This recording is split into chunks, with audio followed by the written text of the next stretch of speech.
So this past Saturday, I woke up at the bottom, rung 22.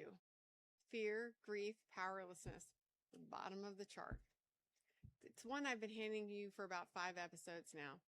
It was for a reason. I just woke up there. I want to sit with that for a second. I am a doctor and I do have 30 years in this field of health and wellness. I have studied every one of the frameworks I talked to you about on this show, and I've sat in the rooms with teachers. I have a chart of this exact ladder that I actually have on my wall. And on Saturday morning, I could not get my way up any of those rungs. I couldn't talk my way out of it either. Couldn't meditate my way out of it. And I have a real meditation practice. I'm not somebody who's just tried it twice. I sat down to meditate, and the meditation, it went nowhere. Because at the bottom of the ladder, the equipment that you normally use is the equipment that's just absolutely down. So here's what I actually did, and it was really not glamorous or sophisticated. I moved my body. I got outside. I changed the room I was standing in. My mom had called. She helped me with this because she has been through this work with me. I went and I read a note card I'd written to myself on a much better day that was trapped in some old journal from, I want to say, 2024. Because I know from experience that in this state, I wasn't going to remember a single useful thing. That's it. That is the whole intervention. I think I have a TikTok a few months ago about the same kind of thing. It wasn't this low, but I just let the breeze hit my skin. Doctor with 30 years of training, outside in the wind this time too, reading the handwriting off of my own index card. Today's episode is the ladder, how you might actually move on it, and why almost everyone tries to move on it wrong. And what to do on the mornings when movement just is not available at all. Because the reason I opened up with that Saturday, it's not a confession. It's actually the whole thesis. You never get to graduate from that. I am living proof of that too. Welcome to the practice.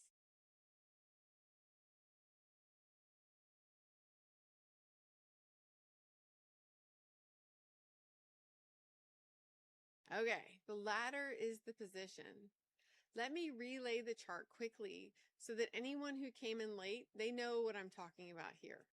22 rungs at the top, there's freedom, there's joy, appreciation, and love. At the bottom is the old fear, grief, despair, powerlessness, and in between them are a myriad of other things such as passion, enthusiasm, optimism, hope, contentment, boredom, pessimism, frustration, overwhelmment, disappointment, doubt, worry, blame, discouragement, anger, revenge, hatred, jealousy, insecurity, and my favorite of all, guilt. And they're at the bottom. This was out of Abraham Hicks material. I know that there's other levels of consciousness by a gentleman named Hawkins, but I want to say it plainly. I did not invent this, and I am not the foremost authority on it. I am someone who does use it clinically for years, and I've watched what it does in real people. Here's the framework that makes this all useful. It's not a mood ring, even though they're cool. It's a position report. A mood ring tells you how you feel, which you kind of already know. A position report tells you where you are, relative to where you can go.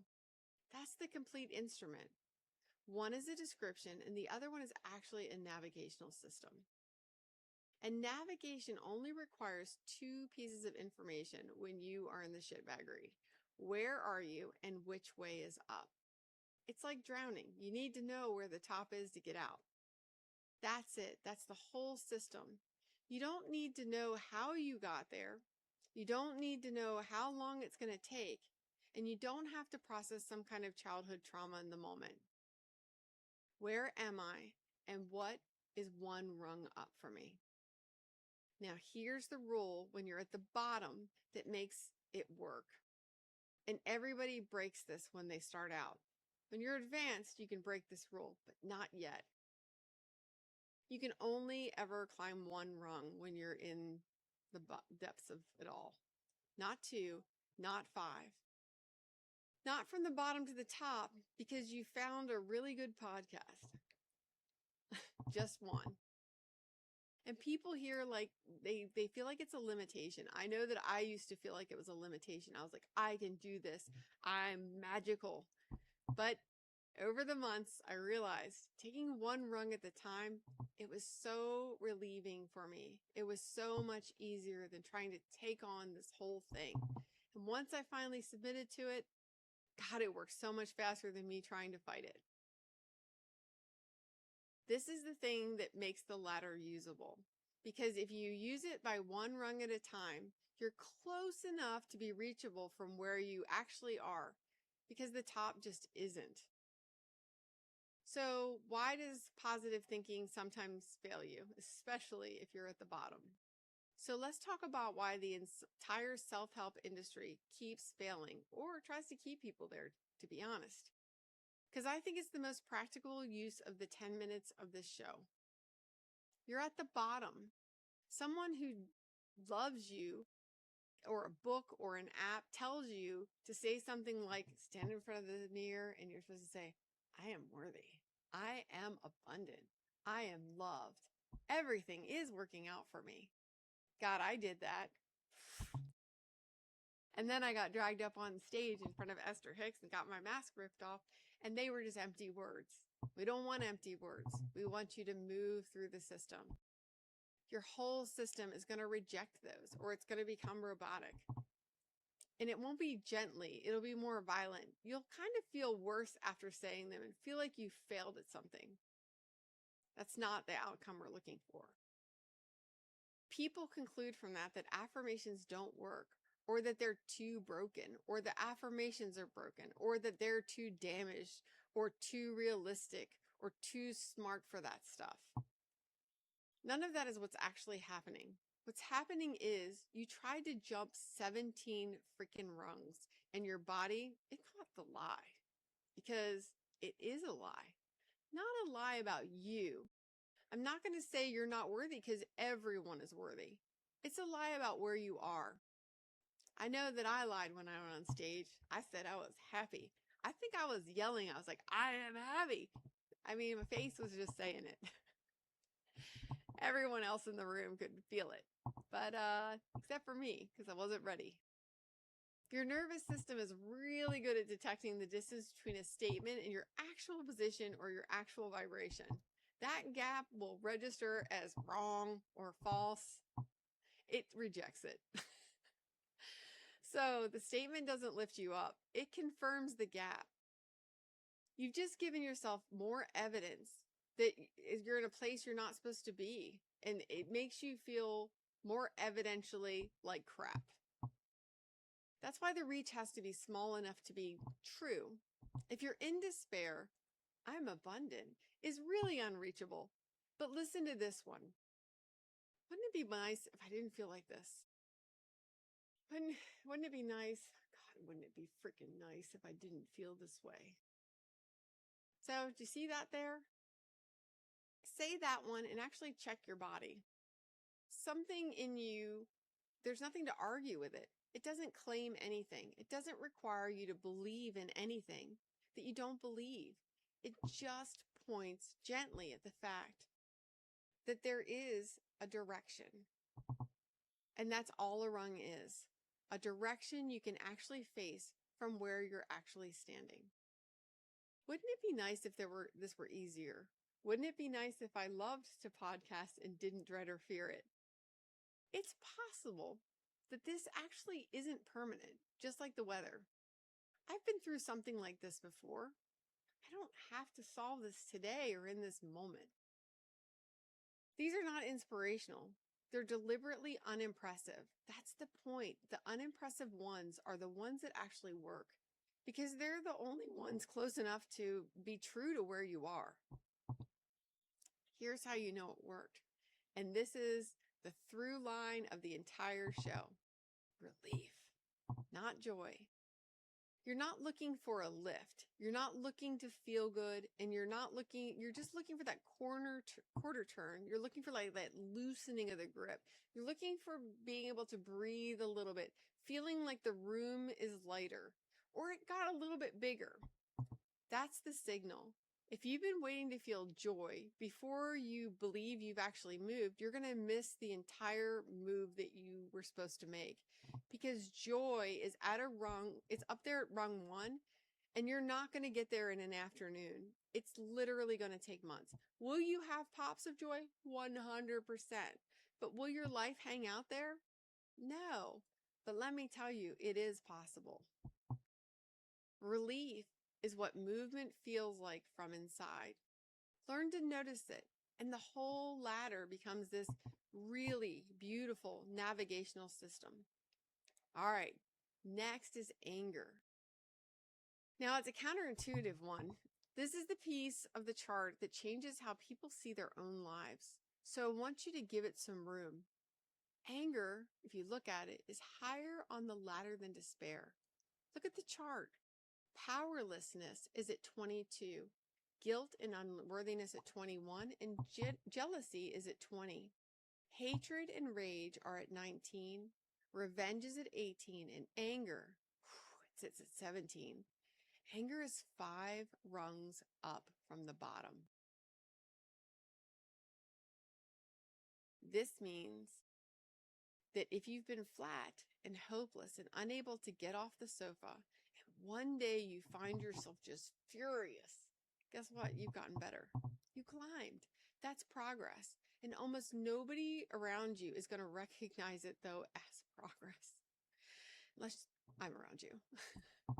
Everybody around you prefers you to stay compliant. They want you to be sad. Sad's quiet. Sad doesn't make demands. It doesn't ask for things. It's just there. But angry becomes really, really inconvenient. I watch this constantly. Somebody comes out of this long depression into anger, and the people around them say, "You've changed. You didn't used to be like that. What's gotten into you?" And the person hears, this is a verdict. Like they're some craphead, and they climb back down into a quiet place where everybody's more comfortable. Sometimes they even take medication or drown it out with drugs and alcohol. Let me say this clearly.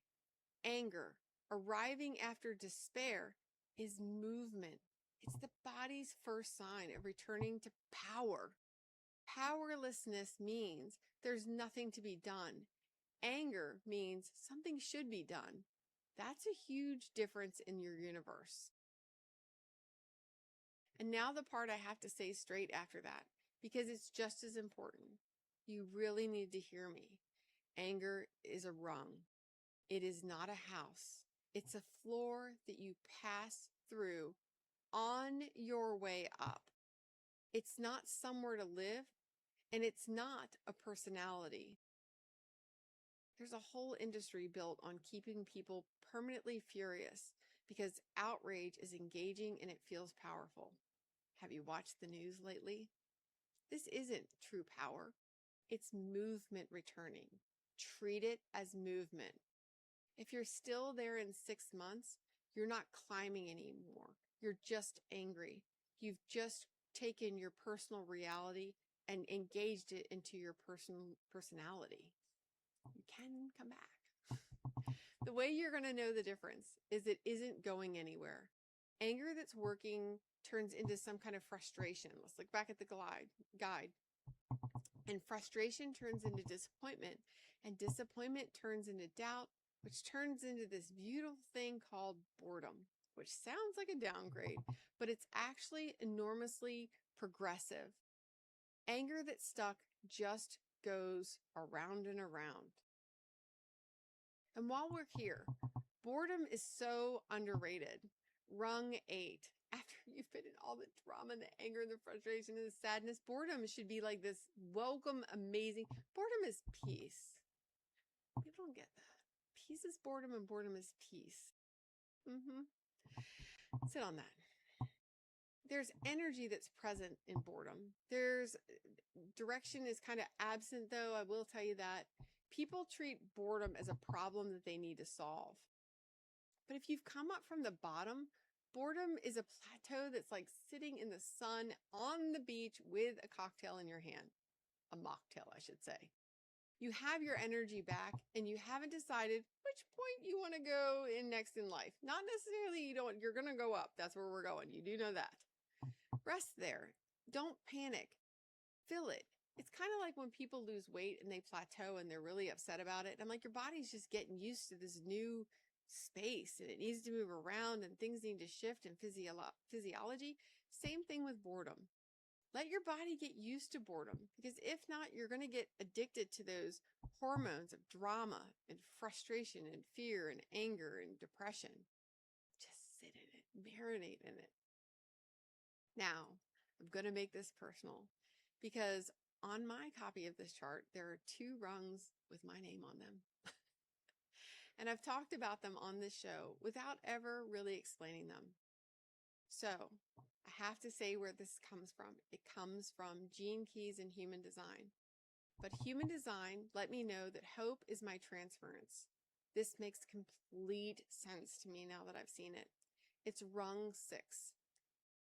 Hopefulness, which is high, and it's in the top third. It's above contentment, and it feels wonderful compared to the bottom. But for me, it becomes a place to hide. It's kind of like what people use anger for. I use hope for this. Hope, as it sits on the ladder, is reaching for something outside of me. It is future tense.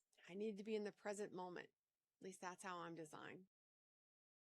It's like it's going to work out. Something's going to come through. This will take a turn. And there's a version which is genuinely faith, and a version which is me declining to give myself an answer that I already have. I'm what's called a manifesting generator with a sacral response. If you've ever met me, I skip from thing to thing to thing to thing. God, it was so, speaking of relief, it was so relieving to understand that that's how I'm supposed to operate. 70 books, I read a page, I see the things, I don't complete projects. I don't, because I'm supposed to take the intellect from all of them and bring them together and create something new. Sacral response. If you've ever had a conversation with me, I'm like, ooh, and I get excited. I'm like, ah, yes, yes.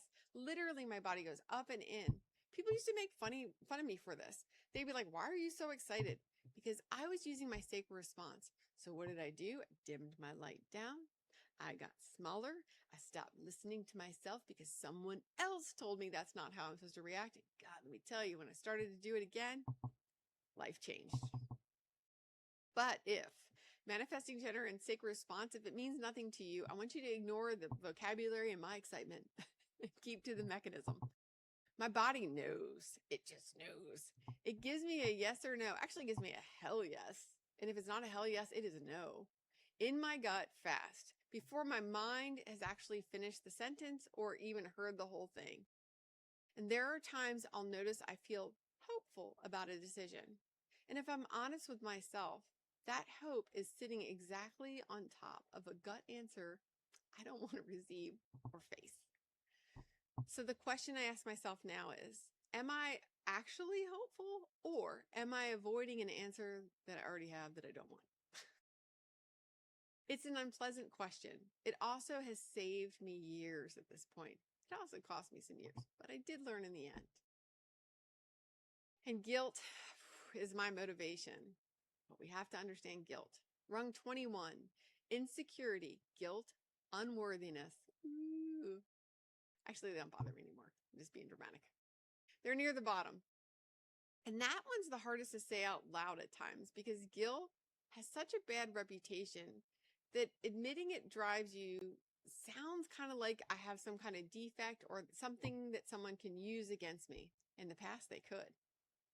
Here's the distinction I've learned, and it's an absolute real one, and it came into play on Saturday morning. Guilt as discernment, it moves you.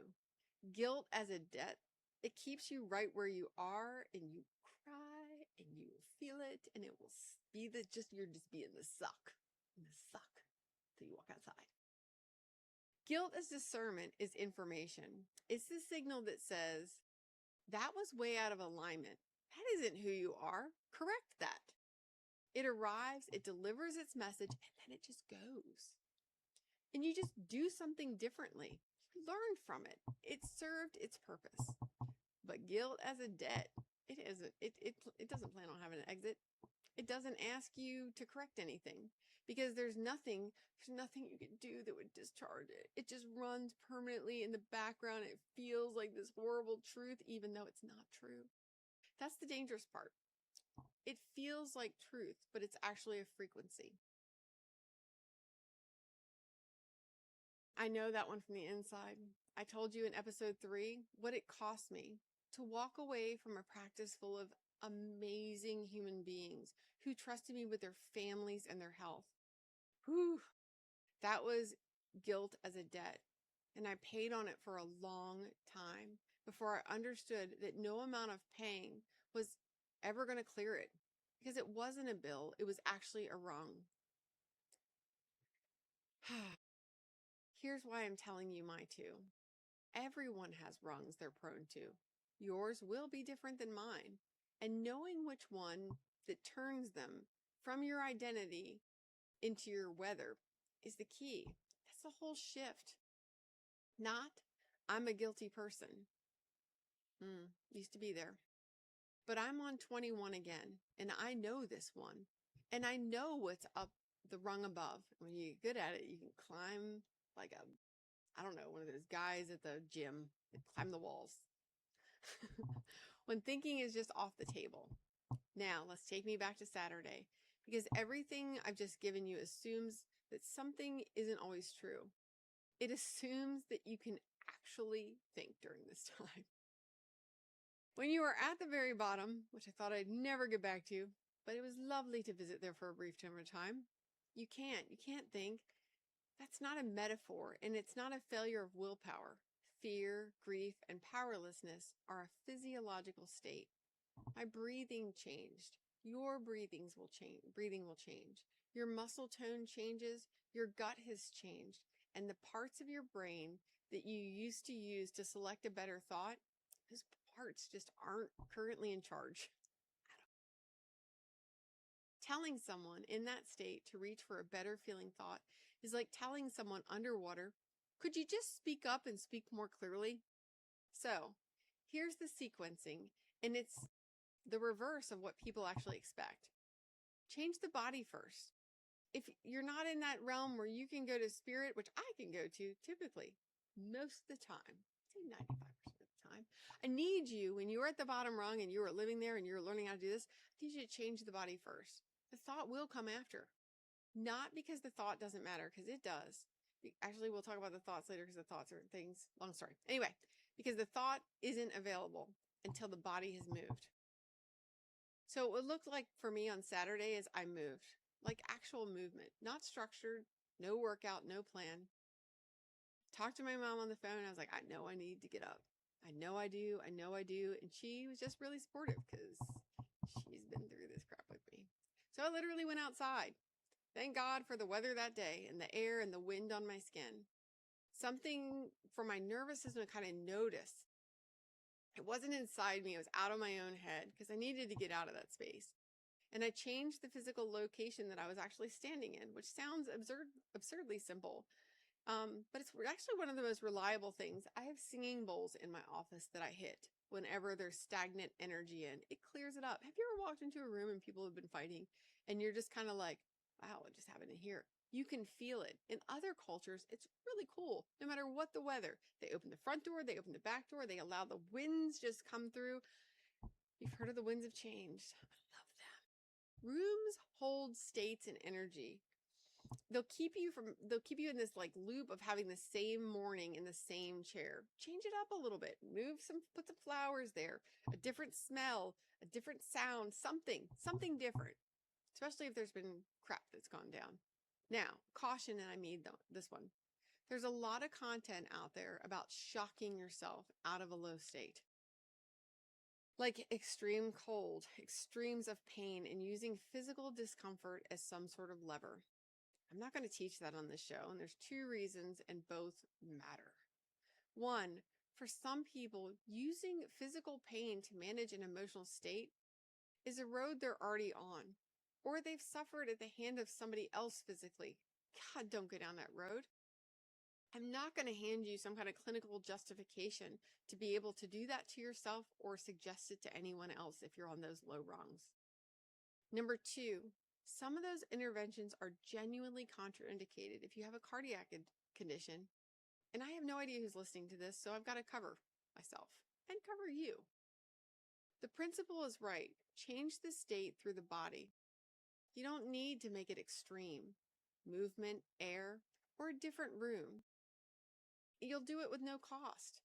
Take a drive in the car. Look for squirrels. And then there's the note cards. $1, that's what it's going to cost you. This is the least glamorous thing in this episode, and possibly, at least for me, it was the most useful. When you're at the bottom, you're not going to remember how to do any of this. You've been there. You're like, you just can't even hear. You feel like you can't see. Nothing tastes good. Nothing feels good. Not one thing's going to help you. Every insight that you've ever had, every practice that's ever worked, and the entire contents of this podcast will just literally be gone. Not because you're not committed, not because you don't want to, because recall is one of the functions that just goes during this time. So if you write it down in advance on a good day in your own handwriting, because I don't type it, handwriting is the best, connects you, brain in, you're in the present moment. And you put it somewhere that you're physically going to encounter it. I put it in multiple places. People might make fun of you. Who cares? They aren't you, and you're actively working on yourself. Mine say simple things, like what's true, like what to do first, that it passes up. They're not sentimental. It's just the same reason a pilot has a checklist for an engine failure. I mean, nobody's going to be remembering anything in an emergency. And the fix isn't a better piece of paper. It's a checklist or a piece of paper. Write the cards while you're feeling well. That's the point of them. The version of you who is well is the only one who can help that version of you who really isn't in that moment. Now we have to do some honest accounting. Now, my usual accounting, because I'm not going to give you a framework without telling you exactly what it is. So what is solid in this episode is that emotional states change physiology, and physiology changes emotional states. Comes a catch-22 at some people, and did that for me. That's not controversial. That's how actually the body works. It's not a flaw with you. That movement and environment change affect mood. That is super well established. That people in acute distress have measurably reduced access to executive function and recall. That's established. That small, reachable goals work better than a large, unreachable one. That's a basic behavioral science, and it's the latter in the entire mechanism. So what's the model? The 22 rungs in a specific order. That's a map. It's not a measurement. Nobody's shown me a study that ranks jealousy above guilt. It's not that kind of knowledge. I use it because it works for me clinically. It gives people a position and a direction, and it converts I feel terrible into at 14 and 13 is doubt. That's actionable. Whether the ordering is correct, is some cosmic sense or not, I don't know. Actually, I do know, but it's vibration, but we're not going to talk about it here. But I don't know fully because I'm not the expert, but I will tell you there is something to it. I'd rather sometimes, when I started this, believe in placebo. Sometimes you just don't need it to be. A map doesn't have to give you a territory to get you across town. It just needs to get you to the next step. And what I'd ask you to hold loosely, your own numbers. If you know your rungs all the way, like I know mine, it's useful. If you find yourself saying, I'm just a 22 person, you've turned a map literally into a cage. And that's the opposite of what it's for. Just like me learning about hope, it works for a lot of other people. I'm really good at inspiring it for people. It just doesn't work for me. That's me knowing me. That's for later. Still reach for it. And the important one If you've been at the bottom of the ladder for weeks and it isn't lifting, that's not a ladder problem. That's a get support problem. Depression is very real. It's treatable, and no chart on my wall is going to substitute for a person who can properly address you. Please go and get it addressed. The emotional and spiritual work, they're what's left over. They're not instead of it. So your practice this week. It's small, but it's 2 parts. Twice a day, take a position report. This is fun. Not a mood check. A position report. Where am I on the ladder, and what is actually one rung up? Then just kind of reach for that rung. Say the unimpressive sentence and wait 90 seconds for the quarter turn of relief. That's it. That's the whole rep that I'm asking you to do. If you get nothing, you reach too far.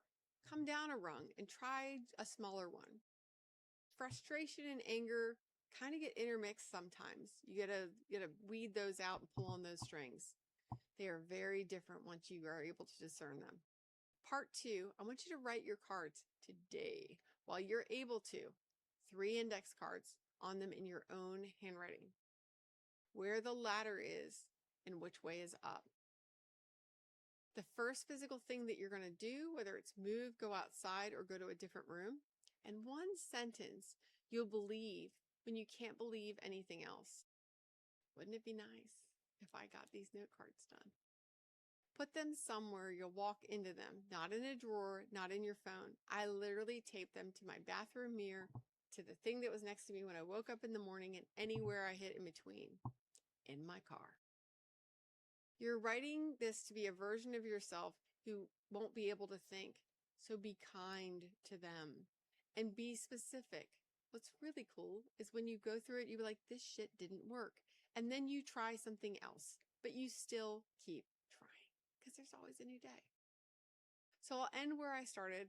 I woke up at the bottom on that Saturday, this past Saturday. 30 years of training, charts on my wall, teachers I've flown across the world and gone on cruises with. Bottom rung, no warning. I say no reason because there really wasn't any reason because I shouldn't have been there in the first place. Let myself go there. I used to think that meant that I failed at this, that someone who really understood this would never end up down there ever again. And that's not what this is for. You're not here to escape the ladder because you can't. You're here to feel every emotion on it. Here we go again, all 22. That's not the cost of being alive. It's the content of it all. The practice was never about arriving somewhere above the bottom rung. It's about knowing what it is and when you're on it, knowing which way is up and knowing that the way up is 1 rung at a time. And it's always been when you're down at the bottom. Freedom is not a rung. It's your relationship to the whole ladder. 1 rung. That's all it ever asks. And if you mess up, do it again tomorrow. It's Dr. Keats. This has been The Practice.